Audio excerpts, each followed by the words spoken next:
How's everybody doing today? I hope you can hear the sound of my voice. I am being very quiet because, after all, this is a public transit station. I'm at an Amtrak station in New Orleans, Louisiana. Anyway, my name is John Freeman. I'm the owner and developer of Newspan Media, Free Book Platforms Incorporated, and Server Nation Web Hosting. And in this video, I want to discuss my weekend and how terribly bad it was.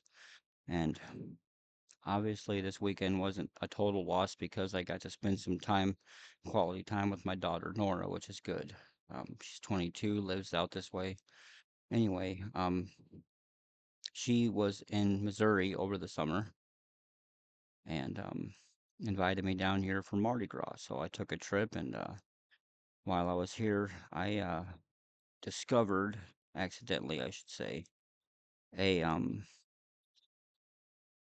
what I thought was a Christian-based men's monastery where you go when you get closer to Christ. I didn't realize they put a good front on.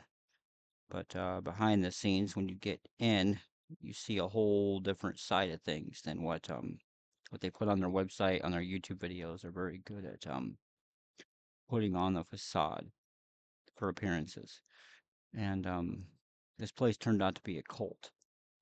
And I had an issue there this weekend too. I had a spinal stroke and fell down a flight of stairs.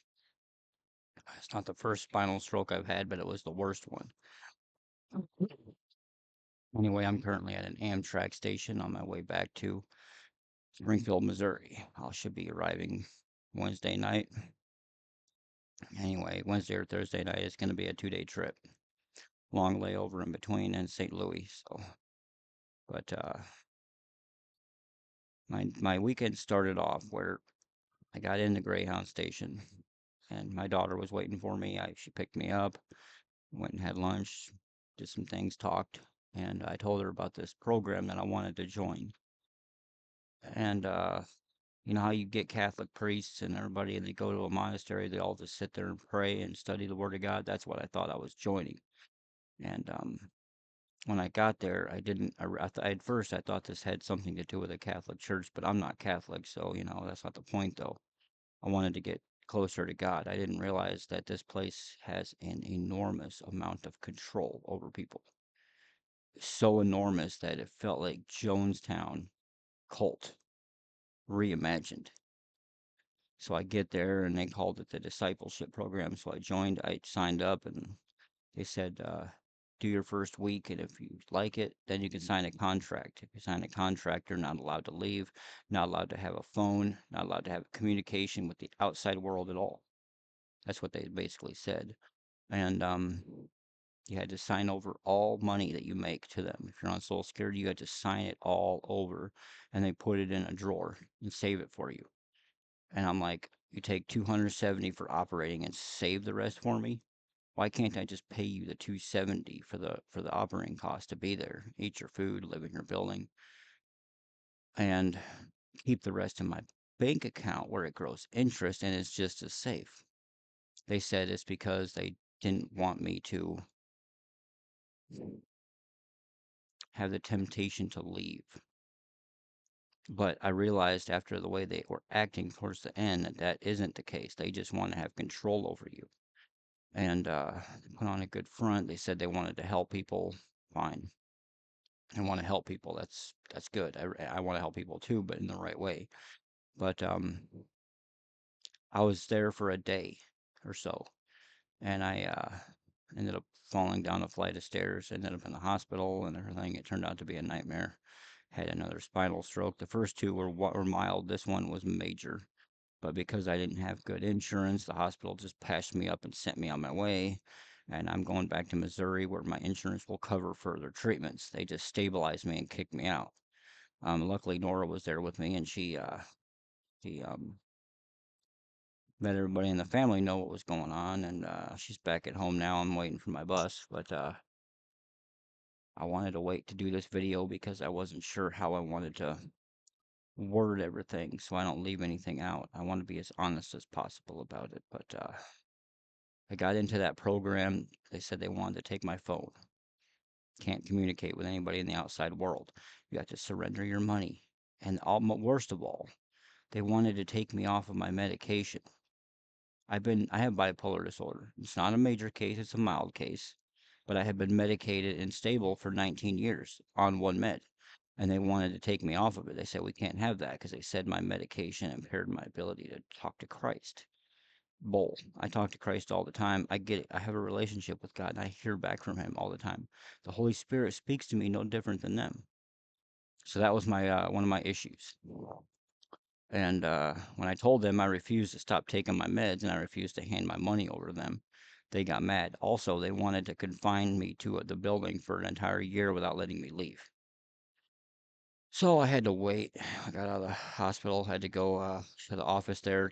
They had my property behind the counter and lockup, and they didn't want to give it back to me. In fact, they came up with every excuse they can to keep me there, even though I told them that I didn't want to stay. And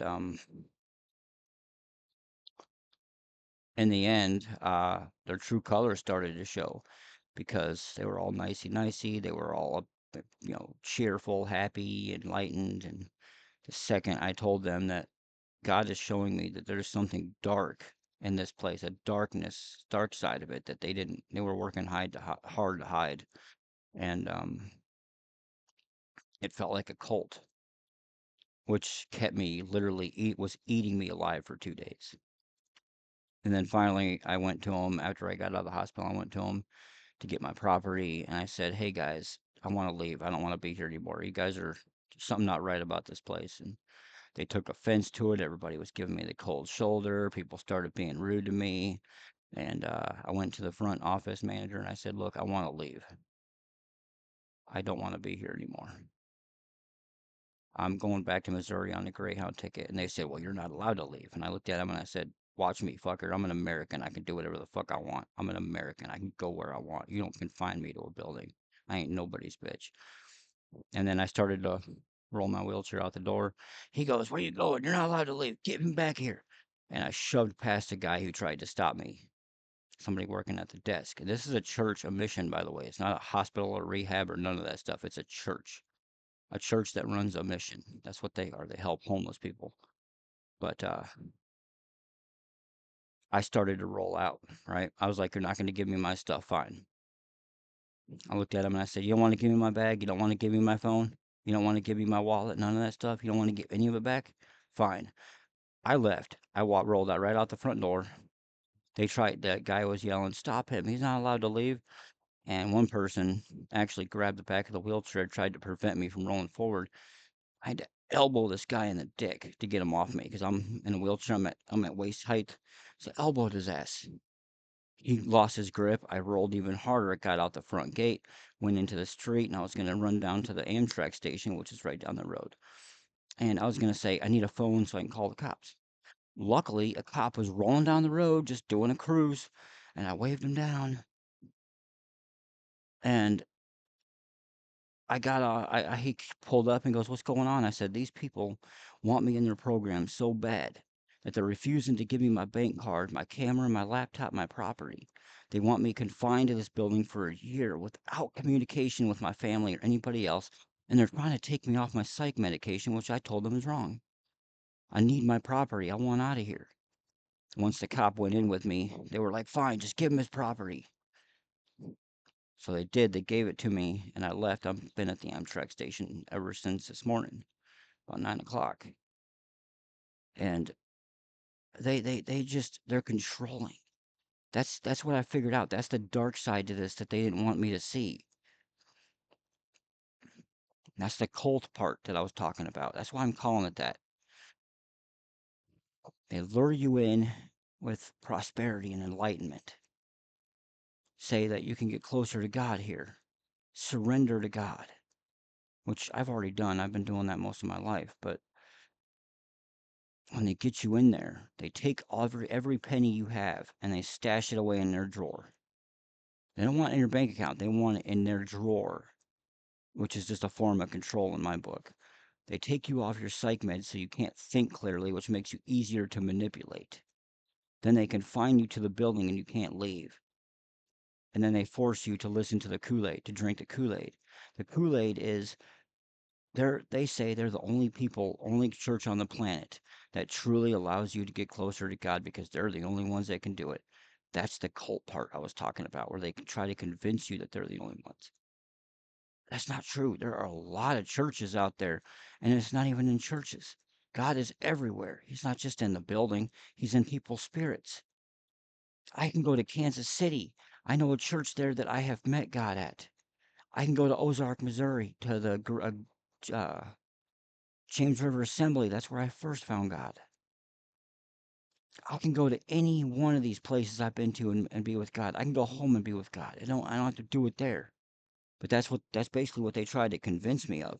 And then they were basically arguing with me to try and get me to stay, and I kept telling them I ain't staying. And it wasn't until I just ignored them and rolled off that they got mad. And they physically tried to keep me there. They didn't want me leaving. And then they were going to make me leave without giving back my bank card. I had to hound them twice for it. And then they finally gave it to me. In front of the cop, they gave it to me. And then I'm like, I got to write a Google review about this, right? So I do. And as I'm Googling the building, I'm looking at other reviews because it, has a button where you can write a review, and then below it has all the other reviews.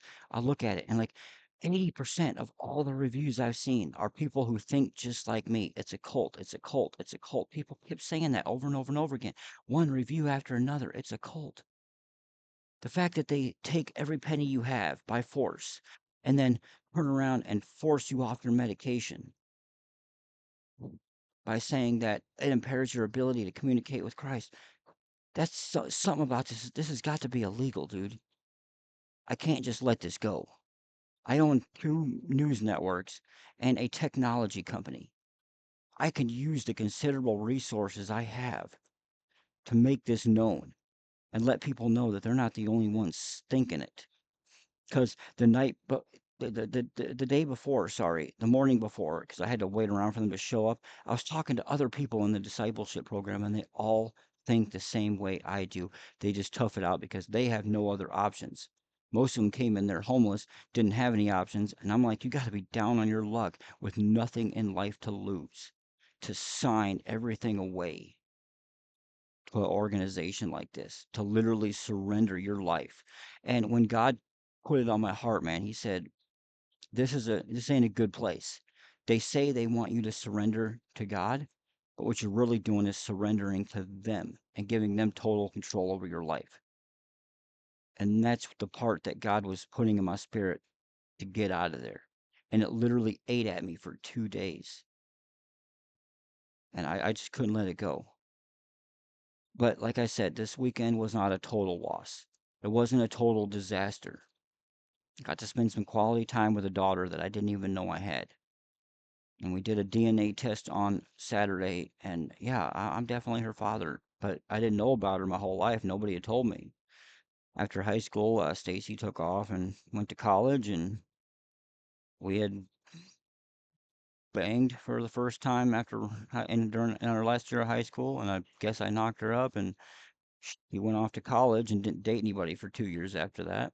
And I went off to God knows where at the time. I was probably running around Kansas City with my head cut off like a chicken, just running around all crazy because I used to be nuts back then. I used to be off my meds, in and out of whatever, just doing all kinds of stupid, crazy shit. But I went to a high school reunion this summer. And I reconnected with her, and I got to know her daughter for 6 months before I even knew she was my kid. She's an awesome singer. I recorded 200 songs with her, and she's an amazing artist. And she lives here. She was just there visiting over the summer, visiting her mom who lives up in St. Louis. They all went to the reunion. She went with her mom, and I'm like 6 months after. No, it was 2, 3 months. No, wait a minute. First met her in May because that's when the reunion was. She didn't tell me I was possibly her father until December. So 6 months, yeah. And I really wish I could have been there for her for most of my life because I missed out on her whole life. I didn't even know about her. Nobody told me. And Stacy's not mad about it. She's not hunting me down for 20 years of child support. She's got money. She's a pretty wealthy girl. She made some investments in her life. She don't need it. But Nora is a hell of a singer, and is a commercial real estate agent here in town, and she's doing good.